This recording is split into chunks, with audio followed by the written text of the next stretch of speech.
Hello everybody. So today we're going to be talking about functions, specifically functions from a graph. We're also going to get into some function tables and some domain and range from ordered pairs type of thing. Just all of this is kind of introductory to what we're going to be talking about this unit, which is features of graphs. Okay, so when we talk about features of graphs, we're talking about like different aspects of the graph and being able to distinguish different parts of it so that we can isolate specific sets of data. Obviously, this is more for statistical analysis type stuff, but for today, we're just kind of starting out with what should be a review of a lot of 8th grade things, which is it a function or not? Now, remember, a function is basically saying for every input, there's only one output. So in terms of graphs, X values are what we consider our inputs. Okay? So any X value on here is an input, right? Which means Y is your output. So if we're looking at a graph, that means in order to be a function that every X value can only have one Y value, right?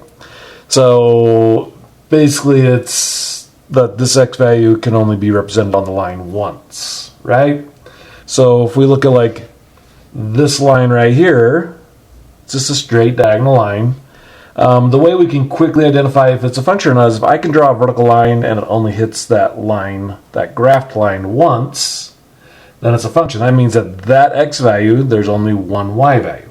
And if there's anywhere on the line that I can draw more than once, then it would not be a function. But all of these vertical lines only hit the graphed line once. So this is going to be a function. Okay? This one right here, this parabola is what we would call it, this U shape. Same idea. If I draw a vertical line, it only hits the graphed line once. So that is a function. Okay? But on this line, if I look at it, if I draw a vertical line right there, it hits it 1, 2, 3 times. That means that X value of -1, there's 3 outputs. So that is the definition of not being a function. A function can only have one output for each input. So this is not a function. It's no fun. Okay? And this one, obviously, all the vertical lines only get hit once. So that is a function. Okay, that's basically how you look at graphs. Let's try a function table. So function tables are set up where the left is your input side and the right is your output side. Okay, and again, functions are all about inputs and outputs. For every input, there can only be one output. So if we look at 1, it only has one line coming out of it. So that means 1 has an output of 5. 8 has one line coming out of it. It has an output of 5 as well. That's fine. They can have the same output. But if we look at 4, it has a line going to 1 and a line going to 4. So 4 outputs 2 different numbers. So that is not a function. That is no fun. Right? If we look at this one, basically with the function tables, you're just making sure all the left side only has one line coming out of it. So all of these only have one line. So this is going to be a function. Okay, if we look at this one, they all have just one line coming out of it, so it is a function. Okay, again, we're only concerned about the left side. They can all have the same output, that's fine, just as long as this number only has one output. Okay, if we look at this one, again, they all have one line, so that is a function. But again, if we come up and look at this one, it's already done, but if you look at this one, one has 2 lines coming out of it, so it is no fun, right? Okay, then let's look at some ordered pairs and talk about domain and range. So domain and range is kind of the main focus of this unit that we're just getting into. It's one of the key features that we're going to be talking about. And you might have heard the words before, but let me kind of give you the gist of what these are. And we're obviously going to spend a lot of time talking about these in this unit.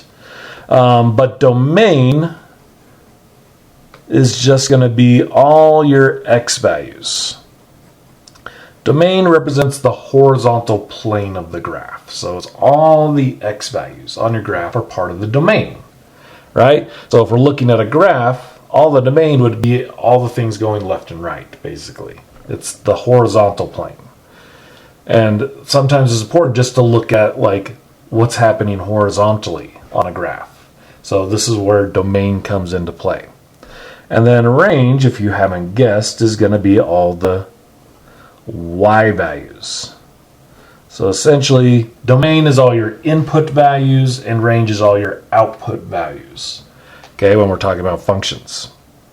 Now, when we look at this page, I'm going to zoom in here a little bit closer so you can see the numbers more clearly.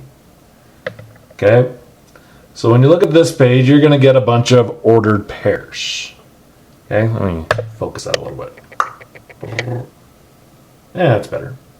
Yeah, that's better. Okay, so you get a bunch of ordered pairs. Okay, now again, domain is all your x values, range is all your y values. So if it wants the domain of a bunch of ordered pairs, it wants all the x values. But again, when we look at domain, just like anything, whether it's reading, writing, or math, we read things from left to right.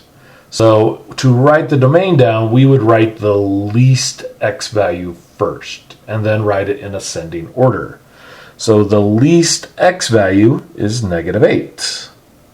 Okay, then the next least x value is -5. And then the next least one is 0, and then the next least one is 2, and the next least is 5. And then, since this is just ordered pairs, we use these little squiggly brackets. Now, I'm not good at writing them, so I just basically just write 3s. But, obviously that's like the opposite of it because it's like an outside, but it always just looks terrible when I do it. So I just do little squigglies. This is what it's supposed to look like if you want to write it correctly. Okay. Then range, same idea. You look at all the y values, and again, you write them least to greatest. So it doesn't matter that it was tied to whatever x value. You just are looking at the y values by themselves. So if we look at the y values, the least y value is -5. So -5, and then -4 is the next least, and then 3 is the next least, and then 5, and then 8, and then squigglies. Okay? And that's your domain and range. Again, I just grabbed all the x values, the first number in the order, because again, it's always x, y, right, in these ordered pairs. And you just organize them from least to greatest. The first numbers in the order pairs are the domain. The second number is your range, your x values and your y values. And that's all you're doing for domain and range. It's pretty tough, right? And then function, is it a function or not? Again, for every input, there's going to be one output. If none of these x values repeat, it's automatically going to be a function. Okay? Now, what you're actually looking for is if there were like, let me see if I can show you an example. Like if we look at, let's look at number 9, for example, here.